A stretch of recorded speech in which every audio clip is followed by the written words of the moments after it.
नमस्कार दोस्तों, आप सभी का स्वागत है मेरे अपने YouTube channel Gajanan Patel education पर। हमने पिछले क्लास में जो है हिंदी का अक्षर और वर्ण देखा था। तो जिस किसी ने भी हिंदी में जो है अक्षर और वर्ण का जो क्लास है वो नहीं देखा है, वो प्लेलिस्ट में जाइए और हिंदी भाषा करके प्लेलिस्ट बना है, उसमें आप लोग देखिए उसको, तब आगे ये समझ आएगा। आज हम लोग देखेंगे वर्णमाला। चलिए देखते हैं वर्णमाला क्या है जी। वर्णमाला आप लोग बचपन से पढ़ते आ रहे हो, क्लास 1 से पढ़ते आ रहे हो, तो देखते हैं। चलिए इसके बारे में, इसकी परिभाषा की बात की जाए। किसकी? वर्णमाला की परिभाषा की बात की जाए तो इसकी परिभाषा होता है किसी भी भाषा में, चाहे वो हिंदी भाषा हो, चाहे अंग्रेजी भाषा हो, चाहे संस्कृत भाषा हो, चाहे उर्दू हो, चाहे फारसी हो, कुछ भी हो, अरबी हो, ठीक। तो किसी भी भाषा में वर्णों के व्यवस्थित समूह को आपको पकड़ना है। आपको की पॉइंट बताया हूँ ना मैं आपको, वर्णों के क्या है व्यवस्थित समूह, ये आपका क्या है की पॉइंट। तो किसी भी भाषा में वर्णों के जो है व्यवस्थित समूह को क्या कहते हैं? वर्णमाला कहते हैं। हो गया याद? किसी भी भाषा में वर्णों के व्यवस्थित समूह को क्या कहते हैं, क्वेश्चन है। तो आपको क्या लेना है? वर्णमाला कहते हैं। अगला इसी को देख ले।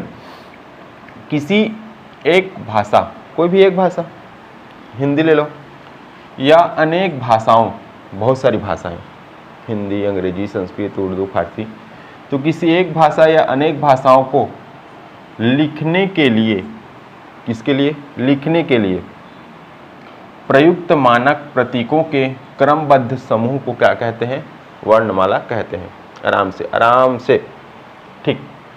किसी एक भाषा या अनेक भाषाओं को लिखने के लिए प्रयुक्त जो मानक प्रतीक है, उसके जो क्रमबद्ध समूह है, उसको क्या कहते हैं? वर्णमाला कहते हैं। अब बात कर लेते हैं हम लोग हिंदी वर्णमाला की। तो हिंदी भाषा में वर्णों के व्यवस्थित समूह को हिंदी वर्णमाला कहते हैं। इसका परिभाषा क्या होगा? हिंदी भाषा में, किस भाषा में? हिंदी भाषा में वर्णों के व्यवस्थित समूह को क्या कहते हैं? हिंदी वर्णमाला कहते हैं। अब ये जो हिंदी भाषा है, हिंदी भाषा की बात करूं मैं, तो इसका जन्म जो है संस्कृत भाषा से हुआ है। और हिंदी भाषा का अन्य नाम क्या है? तो देवनागरी भाषा भी है इसका अन्य नाम, क्योंकि इसकी लिपि क्या है? देवनागरी है। प्रत्येक जो भाषा होती है उसकी अपनी लिपि होती है, याद रखना। तो देवनागरी किसकी भाषा है? हमारे हिंदी भाषा की लिपि क्या है? देवनागरी है। एक चीज़ याद रखना, नोट करके आप लोग, जो वर्णमाला को अंग्रेजी भाषा में क्या कहते हैं? तो अल्फ़ाबेट कहते हैं। क्या कहते हैं? अल्फ़ाबेट कहते हैं। चलिए देखते हैं हम लोग वर्णमाला। इसको स्क्रीनशॉट ले लीजिए। तो मैंने बताया था उस दिन, आप लोग को याद होगा, वर्णमाला में वर्णों की संख्या कितनी होती है? बताइए आप लोग। तो याद रखना, वर्णमाला में जो है वर्णों की संख्या कितनी होती है? 52 होती है, 52। वर्णमाला में क्या है? वर्ण कितना होता है? 52 वर्ण होता है। वर्णमाला में कितना वर्ण होता है? 52। तो इसको कुछ देख लेते हैं हम लोग। मैं बता चुका हूँ आप लोग को। तो इसको मैंने बताया था, यह क्या?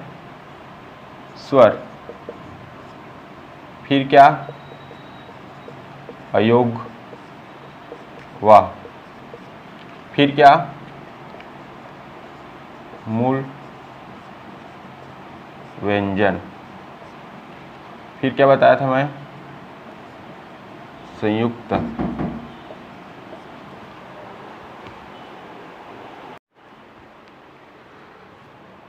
ये क्या हो गया? संयुक्त व्यंजन। अगला क्या होता है आपका? उच्छिप्त। या इसी को बोलते हैं द्विगुण। याद रखना है, क्या बोलते हैं? द्विगुण। तो चलिए देखते हैं इसको हम लोग, इनकी संख्याओं के बारे में। तो जो स्वर है, स्वर की संख्या कितना मैं बताया हूँ आपको? 11 है। कितना है? 11। और ये जो अयोग वहा है, उसकी संख्या कितना है? 2 है।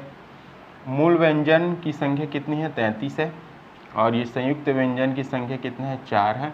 और उच्छिप्त या द्विगुण की संख्या कितना है? 2 है। आराम से इसको याद कीजिए, एक क्वेश्चन है पूरा लाइन। स्वर की संख्या कितनी है? तो 11 है, पूछता है। हिंदी भाषा में स्वरों की संख्या कितनी होती है? 11। अयोग वाक्य की संख्या कितनी है? 2। और मूल व्यंजन की संख्या कितनी है 33, और संयुक्त जो व्यंजन है उसकी संख्या 4 है, और उत्क्षिप्त या द्विगुण व्यंजन द्विगुण की संख्या कितने हैं 2। तो इसको गिन लेते हैं, 11 2 13, ठीक, 13 और 30, 43 3 46, 46 और 4 50, और 50 2 52, हो गया आपका 52 वर्ण। तो चलिए देख लेते हैं हम लोग थोड़ा सा। उसके बाद जो है क्लास है डिटेल से चलेगा ना, पूरा एक एक चीज़ आपको, एक क है तो क का मतलब क्या है, और एक क कहाँ से आया, क का उच्चारण कैसे होता है, एक एक चीज़ देखेंगे।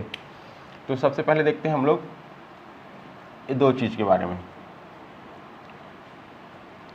ये हो गया स्वर और ये हो गया अयोगवाह, अयोगवाह, इसका पूरा डिटेल चलेगा ना, अभी चिंता मत करो। तो स्वर हमने देखा कितना है 11, इसको भी 2 भाग में बांट लेते हैं।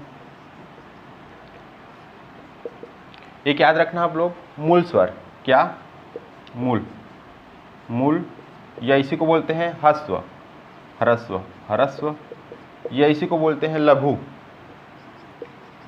तीनों में से कुछ भी पूछे आपको एक ही लेना है आंसर। कितना लेना है आंसर 4।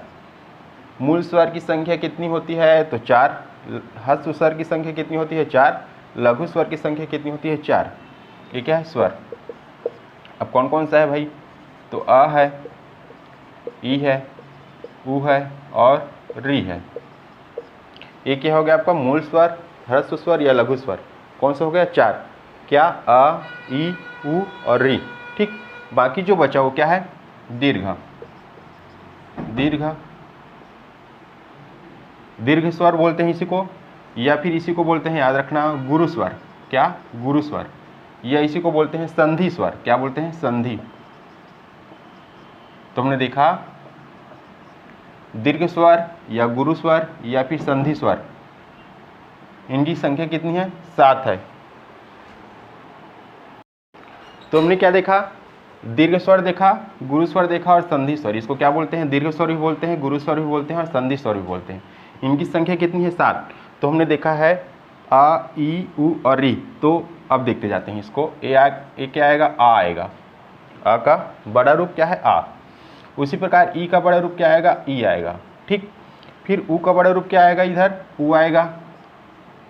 और ये री का बड़ा रूप क्या, री का बड़ा रूप तो नहीं आएगा इसमें, ठीक। इसको याद रखना। उसके बाद ए आएगा, फिर बड़ा वाला ए आएगा, फिर ओ आएगा और औ आएगा। तो देखा हमने 1 2 3 4 5 6 7 दीर्घ स्वर या गुरु स्वर या संधि स्वर की संख्या कितनी हो गई 7, अ, ई, उ, ए, ओ और औ।